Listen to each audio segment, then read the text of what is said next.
এই মাথাগুলো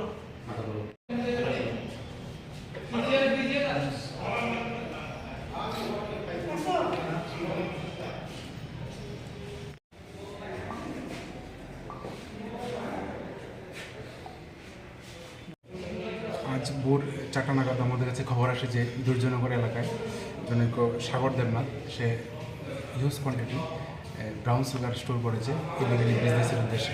সেই অনুযায়ী আমরা একটা ইনফরমেশনটাকে কভার করি এবং আমাদের পুলিশ অফিসার নিয়ে পৌঁছাই এবং তার বাড়িতে নিয়মমাফিক রেড করি এবং রেড করার পর সার্চ করে তাদের বাড়ি থেকে প্রায় 6 গ্রাম হিরোইন পাওয়া যায় এবং বেশ 100টার মতো খালি কৌটা পাওয়া যায় এবং কিছু টাকা পয়সা পাওয়া যায়।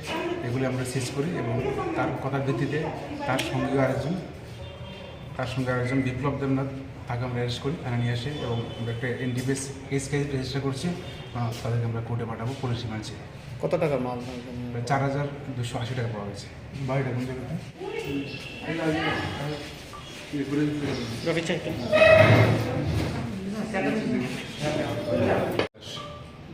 সাগর দেবনাথ কি টমটম ছিল?